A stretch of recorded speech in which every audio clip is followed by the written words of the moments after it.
And I really love this topic about national parks because, as Timur said, I'm born in California, and I also lived in states in the Western United States. So I lived in Montana, and I lived in Washington, and the American West is really known for amazing nature.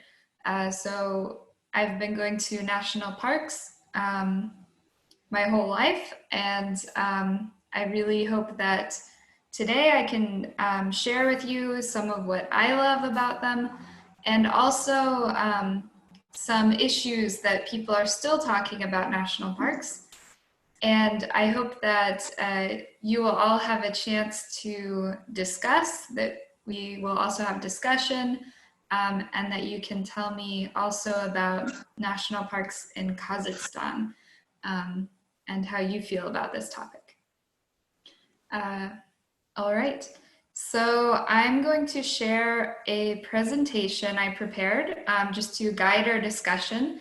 And it will have some photos and things that I think are really beautiful of different parks. I'll tell you where each of them are from. So let's see. I'll bring it up now.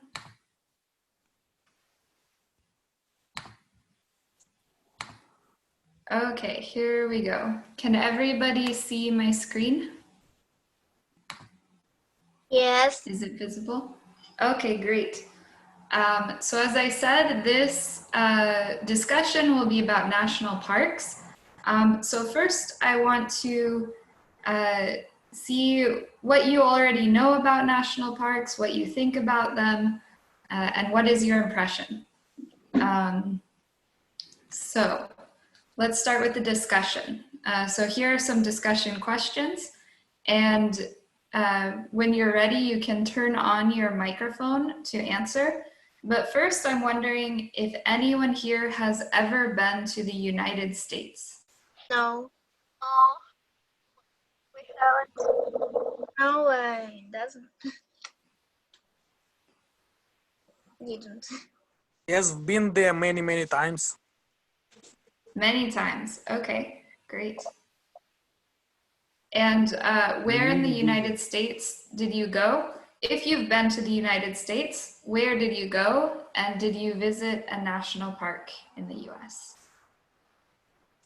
Well, it's still confusing what has to be considered as a national park to me, because I've been to, for instance, Arizona, and so I would say it's a lovely place, but I'm not sure it was a national park or not, but I guess it was. Yeah, that's great. It was the south part of Arizona, next to the Mexican border. Okay. Yeah, I'm sure there are national parks there. Arizona has a lot of really beautiful landscapes, and even the Grand Canyon is partially in Arizona. So, unfortunately, I didn't have chance to get to the Grand Canyon, but I was planning to. Great. And is there anyone else who has been to the United States?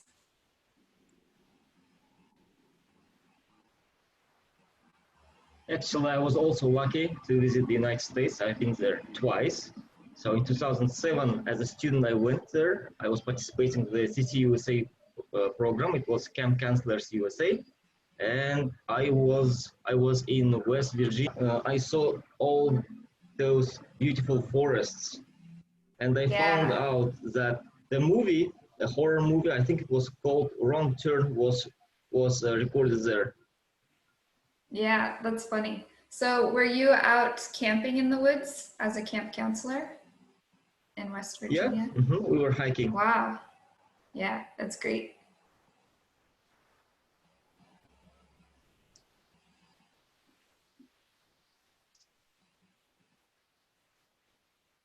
And has anyone else been to the United States? So I think no. But I also have a question for people who have not been to the United States. Is there a national park anywhere in the world you want to visit? So it can be in Kazakhstan or in any other country.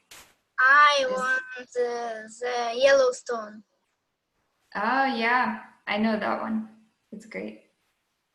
I wish to visit Yellowstone Park, and I now currently I have been a lot of in a lot of places in Kazakhstan, and I think our national park is also very beautiful, but not organized well.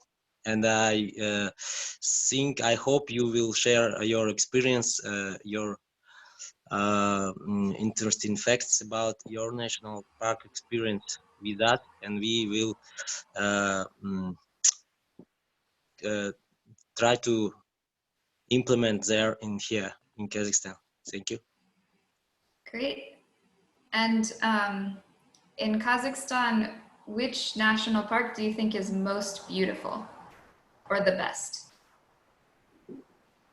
I think Altyn Yemel, I think Ile Alatau National Park is very beautiful. Sharin Canyon, Kolsay Koldiri, and West Kazakhstan.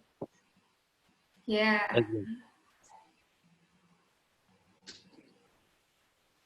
I agree. There are many very beautiful parks in Kazakhstan. We were in Bainau. In Bainau? Yes. Very nice. Yet, did you were in Bainau? No, I haven't been there yet, but I would like to go. I've heard it's very beautiful. They're very beautiful. Yeah, I've seen pictures online, so I want to visit it. I've been to a few different parks in Kazakhstan. So first, I went to Burabay, and I've been to national parks in Almaty Oblast, like Sharin Canyon, Kulsay, Kayanda, and Ili Alatau national parks. But there are still many that I haven't seen yet. And I lived in Aktau in Mangistau Oblast, and there are many beautiful places there. But unfortunately, I didn't get to visit all of them. I hope I can go back and visit more when we don't have a pandemic. I was in Sharin. Yeah. I'm from Bainau. My name is Bryce. And if you have a chance of course, it will be cool if you visit Bainau because I live in the place is beautiful. It's little wizard of our world. Everywhere steep and just a little place. You see mountains, forest. It's beautiful place. If you have a chance, it will be cool if you visit this place. Yeah, I would definitely love to visit. I also heard that honey made there is really delicious. Honey in Bainau. So it sounds like an incredible place. Yeah, I agree.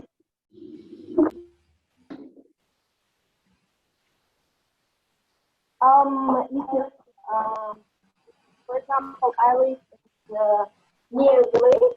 There are 3 big lakes, and one of them is Bayanawul. And now I can show you if you can see. This is Bayanawul, and this is the lake Great.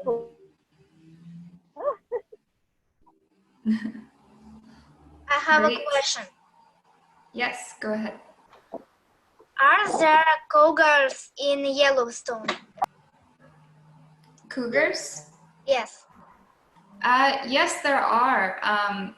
They're rare to see because big cats like cougars and mountain lions usually are very sneaky when they hunt, so they avoid people and you don't see them very often. So, but they have in Yellowstone, yes? yes, they do. Yeah, Yellowstone is, I'll talk about it a little bit in this presentation because it's actually a very special national park because it's the first national park in the US and also the first national park in the world, the first place to be called a national park. So I'll talk about it more, but it's very well known for wildlife. So it has a lot of really interesting animals, including cougars. My future profession is a ranger. Really? Wow. Yes. That's amazing. It's a very interesting job to be out in nature.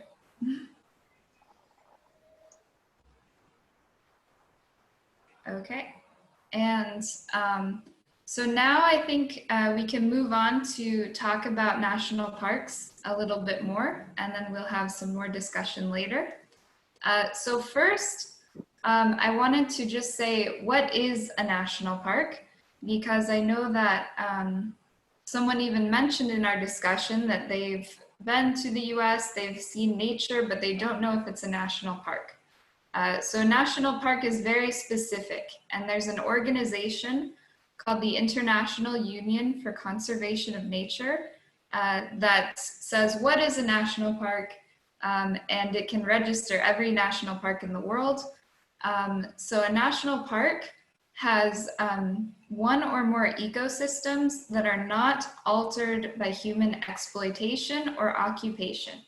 So that means that it's not developed for people to live there, and it's not developed for factories or mineral harvesting. So there are no like factories, no companies there, and no people living there. And it has some interesting plants, animals, or geological features. Like the picture we see here is in Yellowstone. So Yellowstone has these hot mineral pools and geysers. They're kind of geological features. So it has very interesting animals, plants, or geological formations that people are interested in for scientific reasons, for educational reasons, for recreational reasons like hiking, or just because they're very beautiful. So this is why people are interested in preserving these spaces. And so that's basically what one part of a national park. But there's another very important part, which is that the government of the country has taken steps to prevent exploitation or occupation, and they enforce some laws about preserving the nature so that they can save it to always be how it is. And also visitors have to be allowed to enter. So this is a public place that people can go to hike. They can go to study. So they can come for educational reasons, for tourism, to get inspiration and things like this. And there's a minimum size. It has to be at least 1,000 hectares. It has legal protection, so the government enforces these rules. And they have to have a budget and staff to actually provide that protection. So it can't just be that the government wrote some laws to protect it. They actually have to have workers who work at the park who are able to enforce the rules. So there are budget and staff to protect the park, and there's prohibition of exploitation of natural resources. So that means you can't build dams for like water resources, hydroelectric resources. Hunting and fishing tends to be banned, and there can't be sport facilities like ski lodges and things like this. So all of those kind of developments are not allowed to be in a national park. So basically, all of this information means that a national park is somewhere that's very beautiful or interesting, so we want to protect it.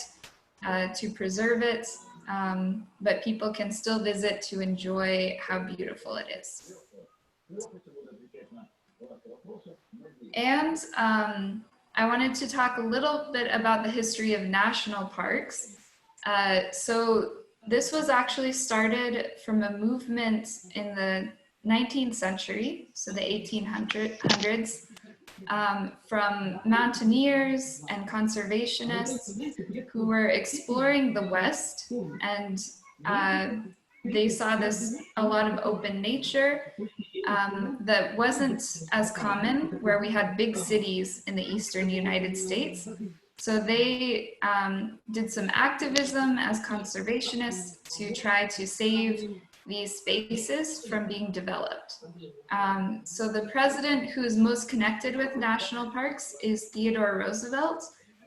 So a lot of times when Americans think of Theodore Roosevelt as a president, they think of how much he did for wilderness, for wildlife in the US, because he created, at that time, more parks than anyone else. He doubled the size of national parks and created wildlife sanctuaries and other conservation projects. So he spent a lot of time himself hiking and hunting and exploring the wilderness, and he was really passionate about protecting these spaces. So today there's even a national park that is named after him in North Dakota, and it's really common for people to associate him with national parks. And the photo here, oh, I should mention the photos. So this photo is of Arches National Park. This one is in Utah, the state of Utah. And Utah has a couple of really interesting national parks that have these geological features. So Arches National Park has these like rock arches. So people find them very interesting, very beautiful, and visit them a lot. And I'll show you from the beginning. Here, one of my circles is another national park in Utah. This one is called Bryce National Park. So it has more geological formations where they're kind of like towers and canyons. So it's considered very beautiful, especially for this kind of desert landscape. And the other circle here is Glacier National Park, which is my favorite. It's in Montana, and it's by the border with Canada. And to me, it looks a lot like Almaty. So there are beautiful lakes and very tall mountains and glaciers and forests. So I think it's my favorite one in the US. And yes. There's a question. Yeah. Oh, yes. Sorry, Are personal vehicles eligible to get inside territory of national parks? This question is from yes. Tracy. Yeah, so you can drive a personal vehicle into a national park, but there's usually a parking area. So you can't, for instance, have an off-road vehicle that you drive anywhere. You have to stay on trails usually, but you can drive to a national park, and there are parking areas and different places for visitors to come who are camping or something like this. So yes, absolutely. Okay. Okay. And a few people mentioned Yellowstone as a park they would like to visit, which is perfect because it's the park that I chose to give some information about because it's the first one. It's also the first park I've ever been to. My parents used to live not too far from it before I was born, so they brought me to visit when I was little. And it's a very unique park. Does anybody know some facts about Yellowstone that makes you interested to visit Yellowstone? So why did you choose this one? In the Yellowstone have hot water. Yeah, we call them hot springs, and this picture here is an example of a hot spring. So sometimes they're even too hot for people to touch, so you have to stay away from them. But they come from the volcanoes under the ground. They call it a super volcano. And what about the water? Is it fresh water on the, in the picture? It is. It's fresh water, but there are some minerals in it that can change the color. So they have mineral hot springs with different minerals that change the color.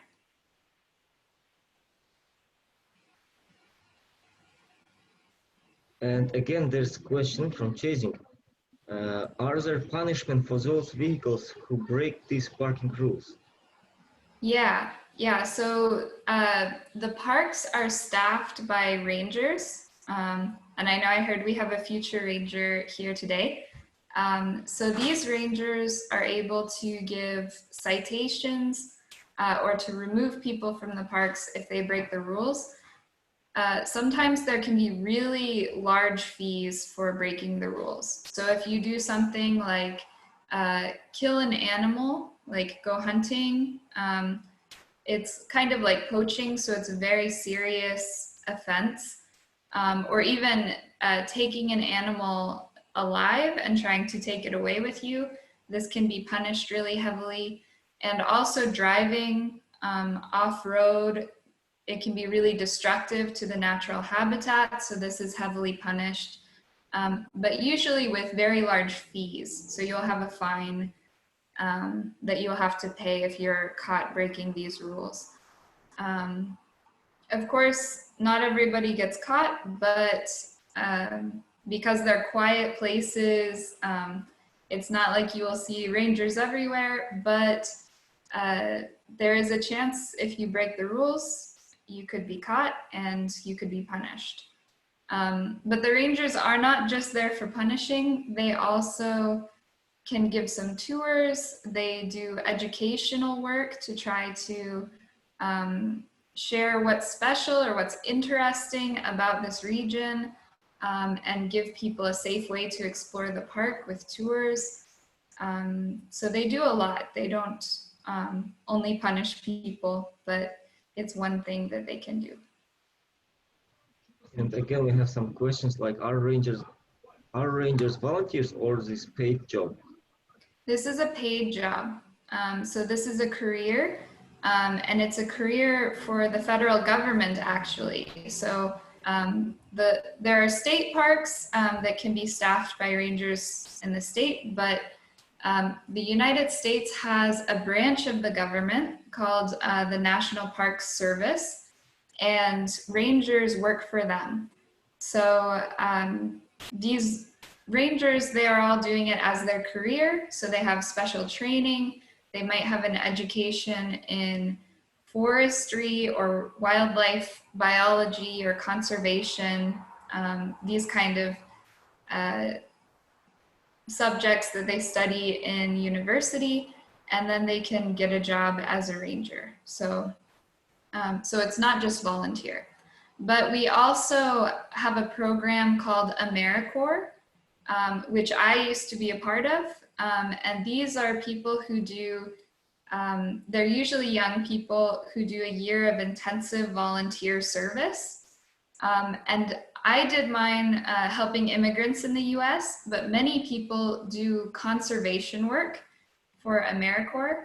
And actually, one of my cousins did AmeriCorps as someone who goes through national parks and creates the trails. So they work in teams, and these actually are volunteers. So they aren't rangers, but they're doing some conservation work. They're creating hiking trails and trying to maintain them.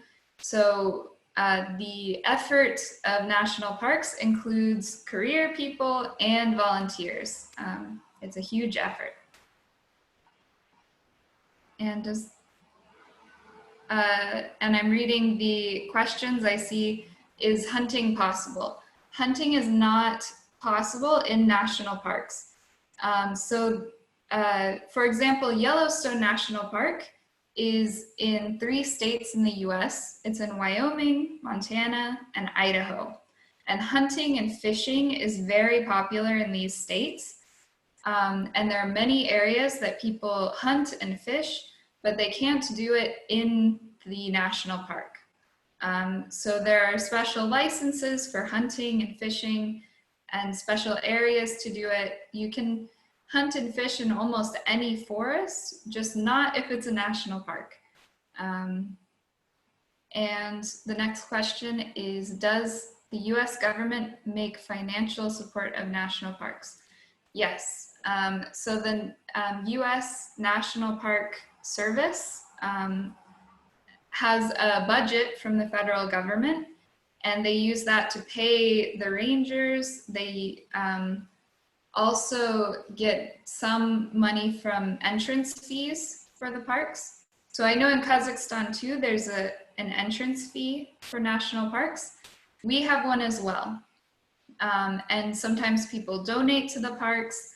So there are a few different ways they get money. But one of them is the federal government has a budget for them. Okay. And that's the last question for now. So Yellowstone, as I said, was the first national park. It became a national park in 1872. And it was actually the first national park in the world because even though throughout the world, people already started making some protected areas, we didn't have this concept of national parks before this. So it was the first one, even though it's not the first wildlife space people decided to protect. It still is kind of special in its own way because of that. And it's known for its wildlife. So I mentioned that before, that there are cougars. There are also American bison.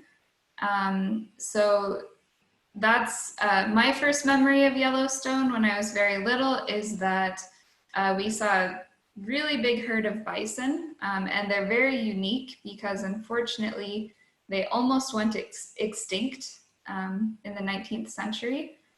So this is one of the few areas that they still live in the US. And they have wolves and deer and elk and moose, and a lot of different wildlife.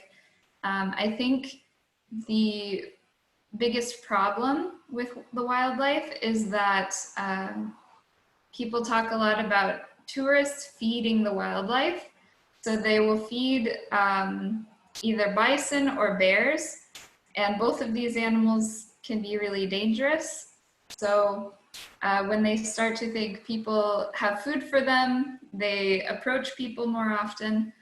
And so it's a very strict rule to not feed wildlife in the parks as well, because that has some problems. It's one of the biggest issues with safety in the parks is when people feed the wildlife. And Yellowstone is really well known for geysers. So does anyone know what a geyser is?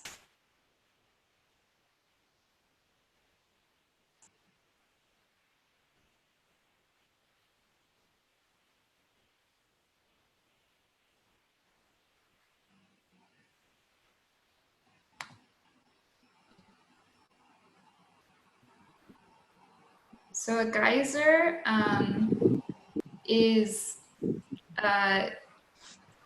it's one of these hot springs. And what will happen is that the hot spring is underground, and sometimes it gets so hot that the water shoots up into the air and just sprays water in the air. And in Yellowstone, they have one called Old Faithful, and it goes off at regular intervals, so people can actually watch it like it's a show. They can wait for the geyser to get hot and blow the water up. So it can be really interesting for people. It's another one of the geological features It's related to this supervolcano. And I see in the chat as well, there's a question about how do parks fight with fires? And that's an excellent question because it's actually a very controversial issue because we have a lot of huge forest fires every summer, but because there's a philosophy about national parks that they have to be sort of untouched by humans, undeveloped by humans, they also don't fight forest fires in national parks. It's considered that forest fires are a natural part of the way that forests maintain themselves, that they're burned down and then they regrow, and that this is a natural cycle. So when there is a forest fire, they usually only fight the parts that are near people. So if there's something like a hotel near the entrance of the park, they'll protect that hotel, but they won't actually stop the forest fire in the national park. But other forests in the US, they will do a lot to fight the forest fires even before they start. So they have some maintenance of forests, and there's a huge effort to fight forest fires, just not in national parks. And some people don't agree with this. They think we should stop the forest fires, but it's a controversial issue.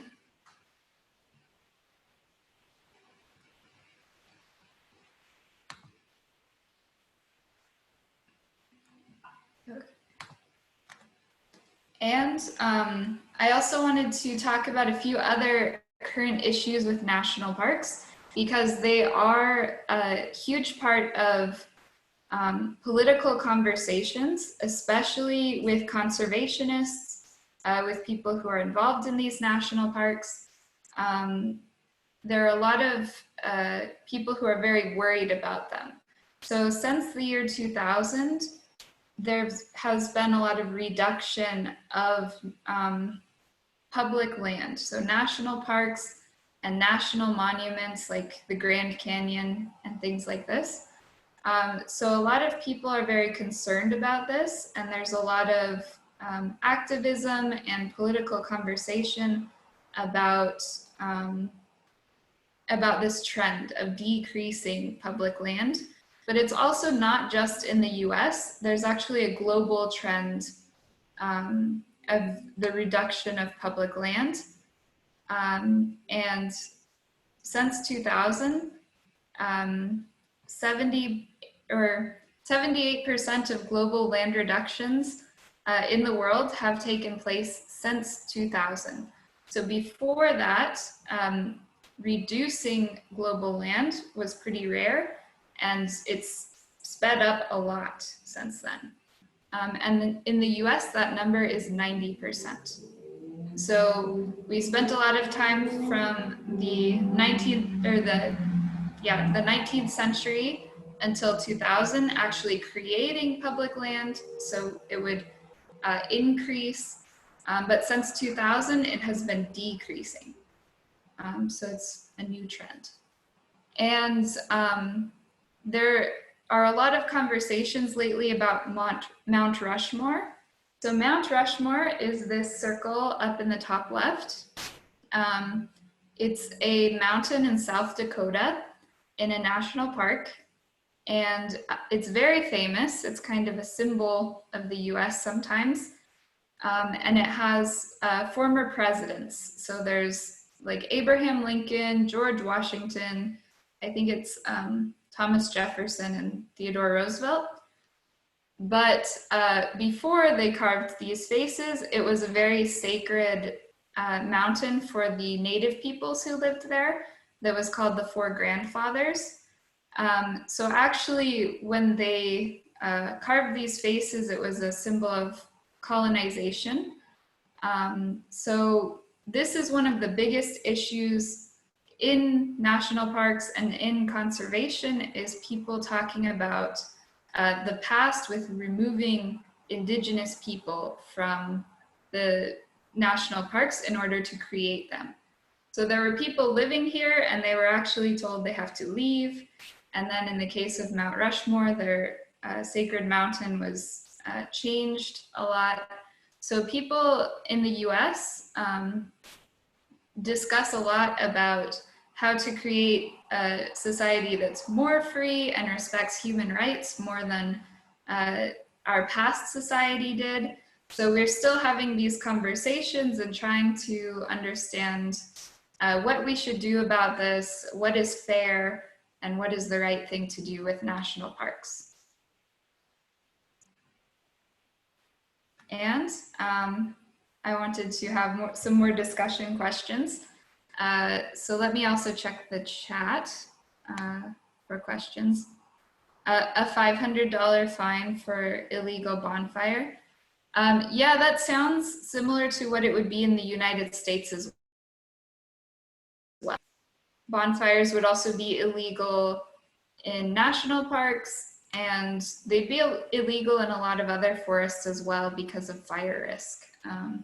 So there are a lot of fines like this for breaking the rules in national parks.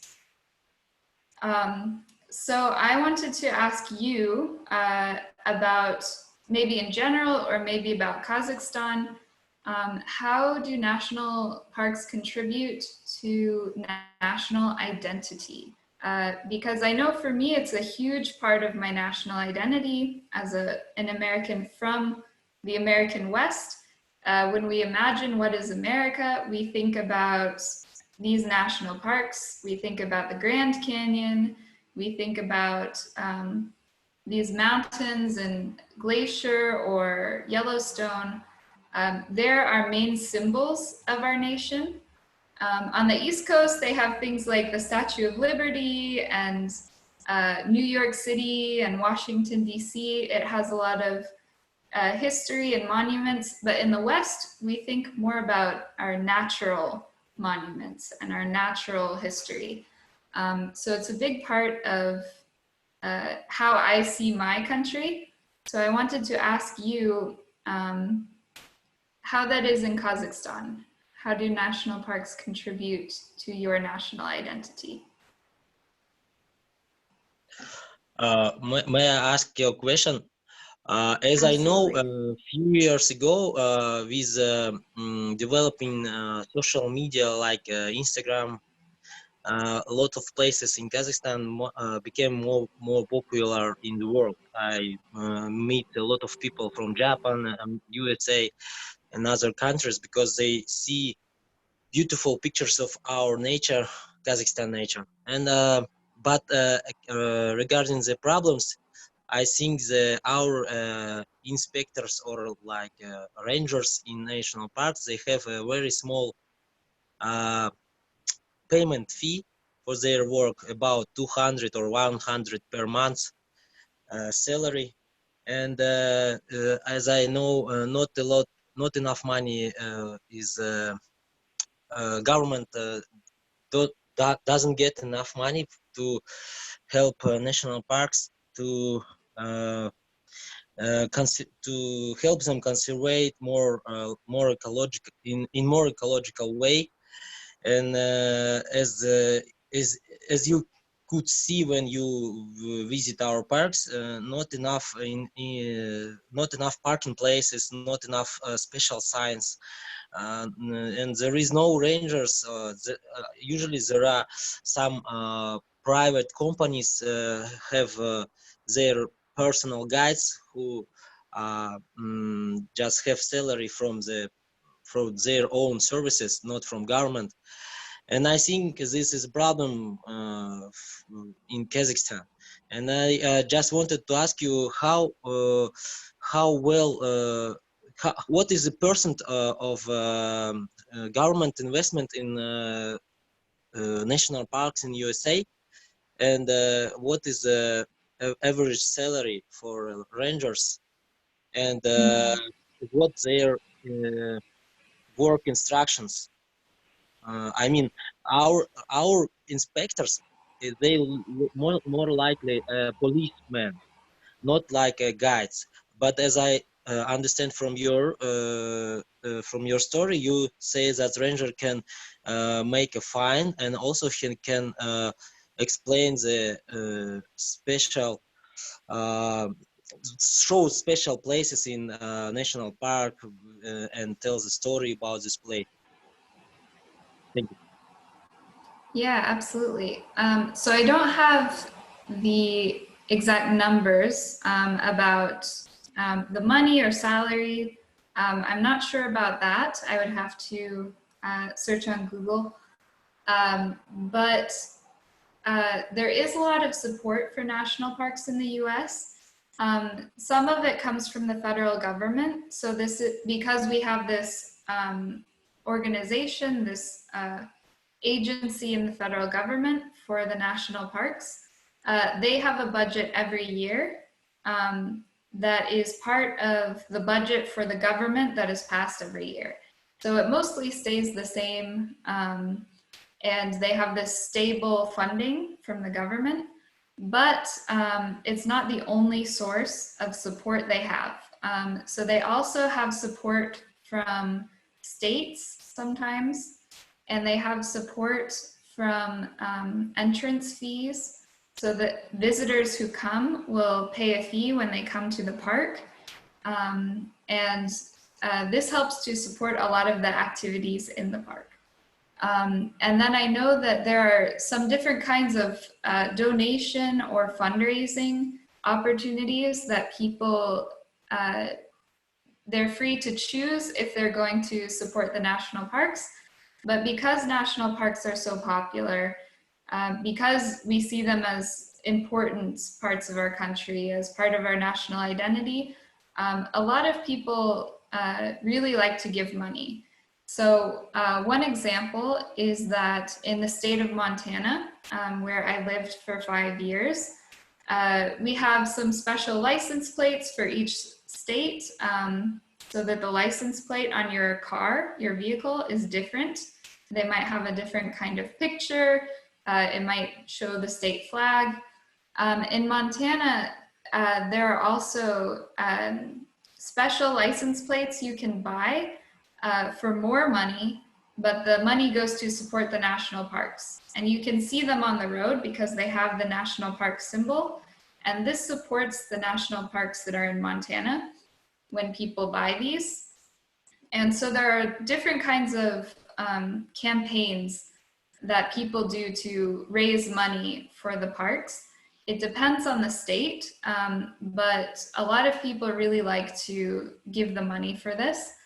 And another example is when I registered my vehicle in Montana. So I had a car, and every year you have to pay a registration for your license plate and to show that it's kind of current. It's one of the laws we have. So when I registered my car, there was an option to pay extra money to support national parks.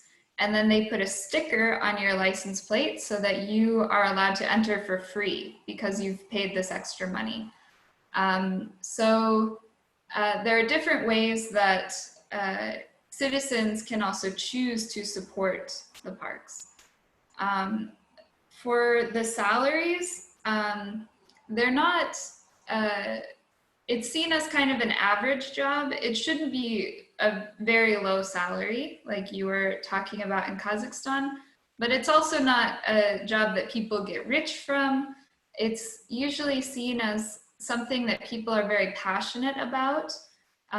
So like you also mentioned, in Kazakhstan, they're more like police.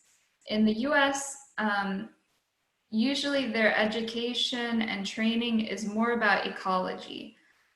So they know a lot about this region. A lot of times they're people who grew up exploring these parks and hiking. So they know a lot about the trails, they know the landscape very well, and they know about the ecology there. So this is really the reason that they choose to be a ranger, because they really love this space and they want to help maintain it.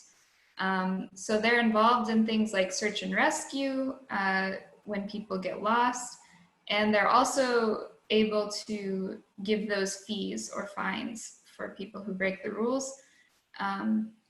But their focus is more on ecology. So they're able to educate people, and they're very passionate.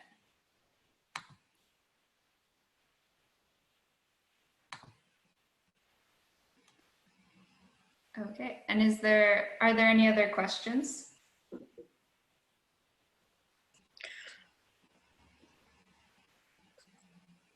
It looks like national parks play a big role in environmental education of kids and students. Do you know any organizations that, well, probably in your state, in your area, that kind of actively involved in these activities? Yes, If definitely. you can give me like names. Yeah, so I mean, one of them is just schools. So when I was in school, we would go on field trips to national parks, and there would be tours organized for us, and it was very educational. But there are also organizations that children are involved in that usually spend a lot of time doing activities related to conservation and camping trips, and a lot of those are connected with national parks too. So the biggest examples are the Boy Scouts of America and the Girl Scouts of America. These are youth organizations that are very famous for being involved in camping, in outdoorsmanship, so how to be safe and ethical and clean up after yourself when you're in nature, things like that. So they have leadership from adults, of course, that teach them proper behavior in the wilderness and outdoorsmanship. But yes, especially Boy Scouts of America and Girl Scouts of America. But there are also smaller organizations and communities, maybe for adults too. And throughout the world, right? I think so, yeah. Are there any organizations like that in Kazakhstan? The only one I'm familiar is a Boy Scout, which is a part of international network. Okay, yeah. Or there are many, but I'm not familiar with. Yeah, and sometimes it's local clubs, of course. And there are volunteer search and rescue clubs, I think, in most communities, and there certainly was where I grew up. There was a volunteer search and rescue organization that is adults, and they do training together on things like rappelling. So that's where you are on a rope and you go down the side of a cliff. So they would work on these kind of mountaineering skills, and then if there was a problem in the area where someone was missing, they would be able to safely help search for those people.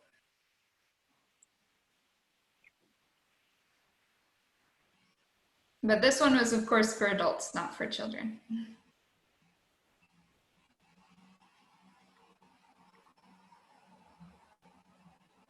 Here in this country, we need more grassroots activities in this regard. Yeah. And there's another question in the chat. How do national parks work now during the COVID situation? So the national parks, I believe in the US, are closed from what I heard. So there are no tours or anything like that. The rangers are still working, but they're not accessible to the public, I believe.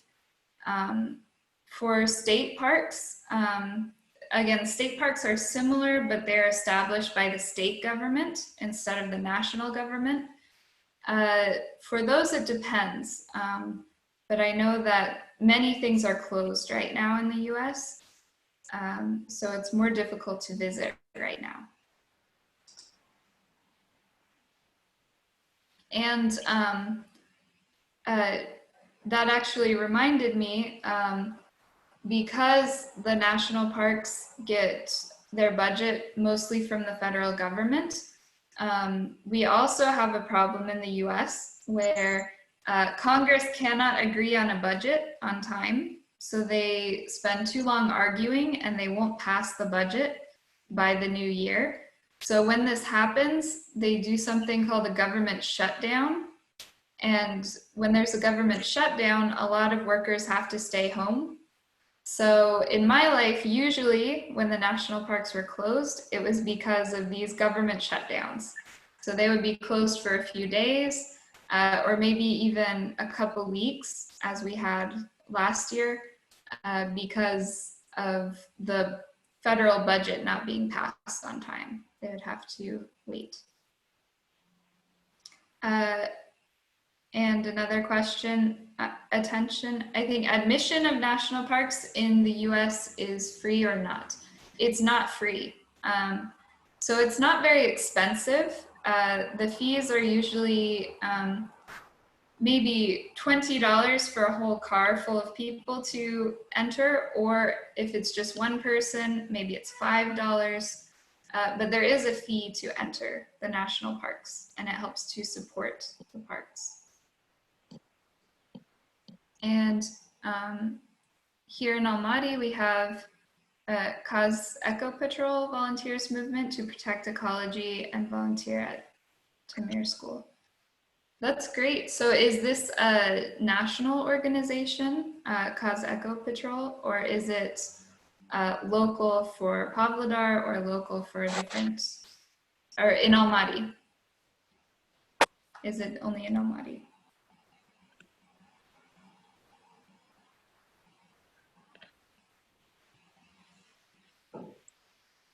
Okay, great.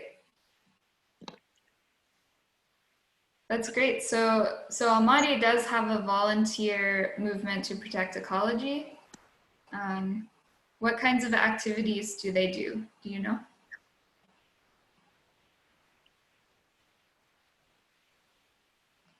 Hello, everybody. Kakheti Patrol it protects the ecology by implementing legislation and finding those who break the law, and also explain people how to be more ecological, eco-minded. And regarding the Tamir school, which I mentioned, this school also founded a few weeks ago to explain people how to be more safe in mountains. To be safe means how to avoid meeting with the danger animals or how to fall down from the trail. And the Kakheti Patrol works usually. It's a volunteer movement, but it usually how to say it push the local police, environment police, to be more proactive, and they make videos and make more. Create more information about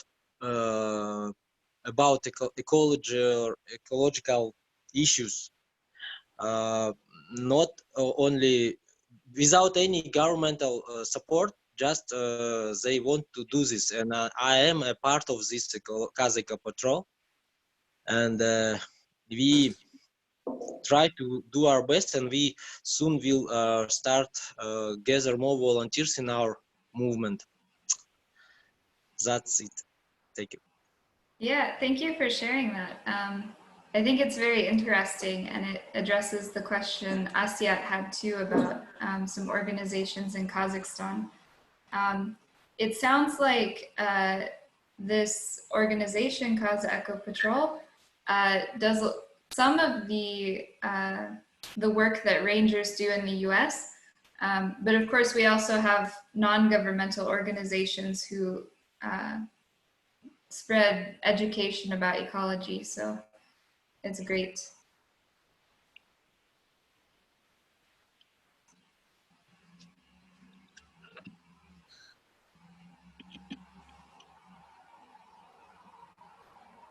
Okay, and in the chat, the Instagram page for Kakheti Patrol was posted, so I know I will follow them. Anybody else who wants to follow them, it's available in the chat.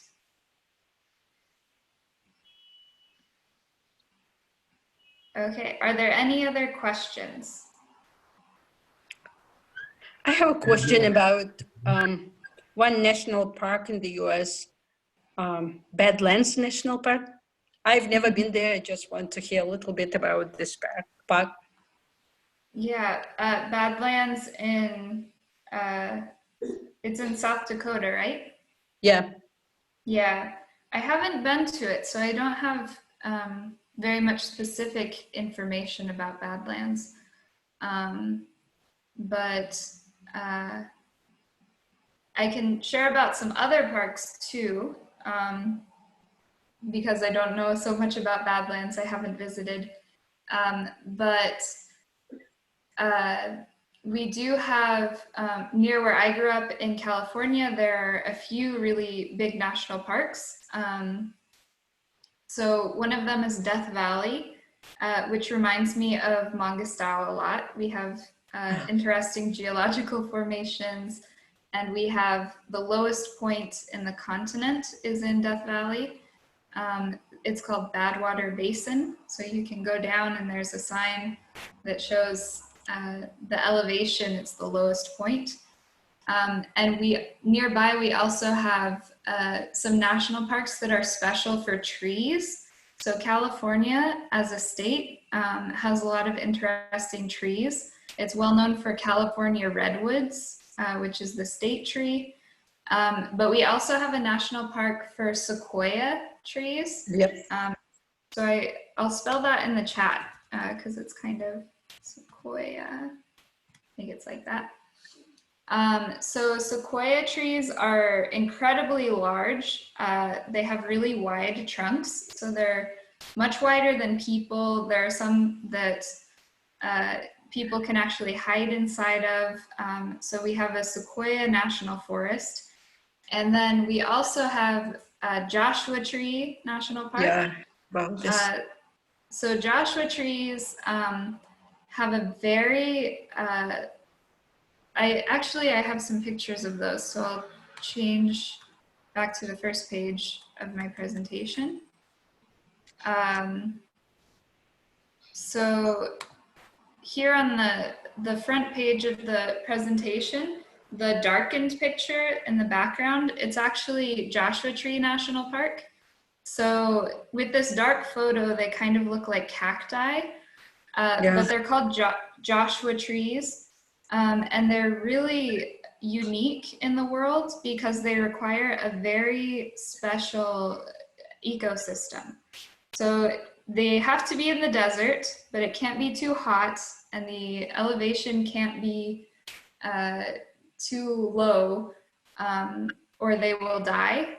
So they're only in certain areas, and because of global warming, of climate change, people think within 100 years they won't exist anymore. So right now we have a national park to protect them, but unfortunately they're still very threatened anyway. And there's another question in the chat. What is the punishment for a person who harms a national park? So a lot of the punishments are fines, so they have to pay a fine. They're more expensive in national parks than in other places usually. But of course, there could be something serious enough that you could be arrested and go to prison. So an example of that would be starting a forest fire. That's something that you could be actually imprisoned for. And maybe if you're hunting, if you kill endangered species, it could be serious enough to go to prison. But for most things, the punishment is a fine. And that can be anything from littering, leaving trash, to something more serious like hunting or driving a car off-road like we discussed earlier. And do schools in the US conservation of nature? When I was in school, we did not. We learned about conservation of nature as part of science. So this could be part of biology or part of general science, learning about ecosystems and how they work. But we didn't have a special subject for it. But I think that that is different for some schools. When I lived in Seattle, I know we had a school that was a public school for children from kindergarten to 7th grade, so up to about 12 or 13 years old. And this school said that it designs its curriculum especially for environmentalism, so that the children would be conscious about ecology, about problems with the environment. So they would form a lot of the science lessons about ecology. But when I was in school, we didn't have something like this, and I think it's still rare. So this school in Seattle is very special. And I see in the chat, am I planning to visit Pavlodar? I am not right now, mostly because of the situation with COVID. It's not a great time to travel or to make travel plans. But I've been to Pavlodar once before. It was 3 years ago. I visited Pavlodar and visited the American Corner because I was an intern with Education USA. So unfortunately, I didn't get to visit outside of the city, like Bayanao, but I saw the city and I really liked Lenin Prospect. It had some really amazing older buildings and museums. So I really liked it and I would love to come back someday. And also a few people in the chat have asked me for my email, which I'm very happy to share.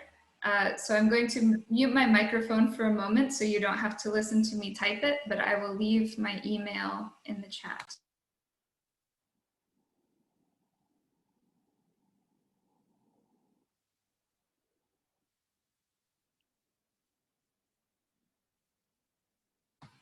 Okay, so my email is in the chat, and you're welcome if you have some more questions.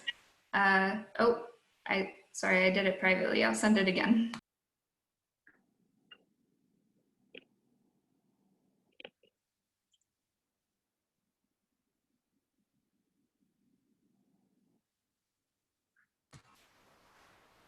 So my email is in the chat, and if you have any more questions, you're welcome to contact me. It was really great to hear from all of you. I definitely learned more about what's being done in Kazakhstan, especially with Kakheti Patrol. It's really great. And yeah, if there are any other questions, you're free to ask them now. At the beginning, some people asked about the presentation, if you could share. Yeah, I absolutely can. I can share, and I'll add a little bit more for resources for extra information, especially for the questions we had about budget and salary for national parks. I think that would be interesting to some people here. So I'll add to it a little bit and then send it so everyone will have some aspects or some more information. And I saw in the chat, how many cities of Kazakhstan have I visited? I visited a lot of cities, not all of them. I would like to visit more, but I have visited Almaty, Taraz, Shymkent, Aktau, Atrau, Uralsk, Pavlodar, Astana, Burabay, and Üsküdar and Gridor, and Turkestan. I think that's all. But I'm really fortunate that I've been able to visit a lot of different regions in Kazakhstan, because my favorite thing about Kazakhstan is also my favorite thing about the US, which is that both of our countries have really diverse landscapes. So we also have diverse people. So people in different regions have some different mentalities sometimes, and you can always learn something different. There's a different atmosphere and a different vibe in each different region. So I feel very fortunate to have been able to visit in the East and West and South. May I ask you a tricky question? Which city did you like most? Oh, that is a tricky question. Oh, that's a really difficult question. In some ways, I like Almaty the most, because there are just so many opportunities in Almaty with both nature and the city. But I also really enjoyed Uralsk, because Uralsk is a really historical city, and Pavlodar too. In both cities, I felt a lot of history. And so to me, they were really interesting because of the history, the historical buildings and museums that are available in these cities. Are you a terrorist? That's it. Could you please repeat your question, please, Juliana? Are you a naturalist? Am I a naturalist? As a hobby, I think so. So I'm very interested in ecology. I spend a lot of time following issues about ecology, and I love the outdoors. I love to go hiking, so I spend a lot of time in the outdoors. But as my career, right now I'm a teacher. So. Thank you.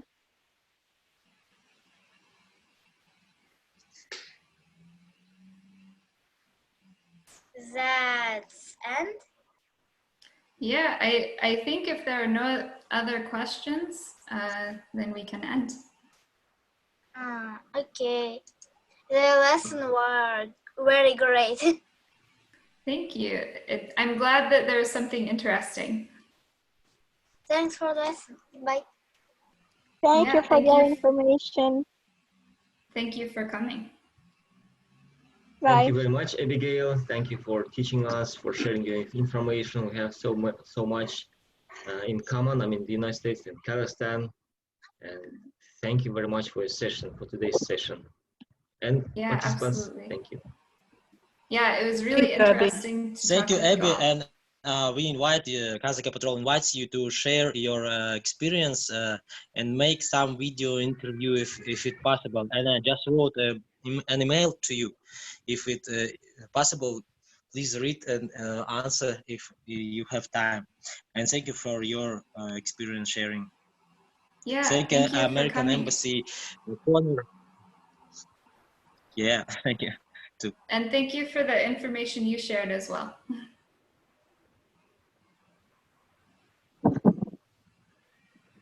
Okay, and now we finished. Thank you everyone for joining us. Please stay safe, stay healthy, and bye-bye. Thank you, everyone. Bye. Goodbye.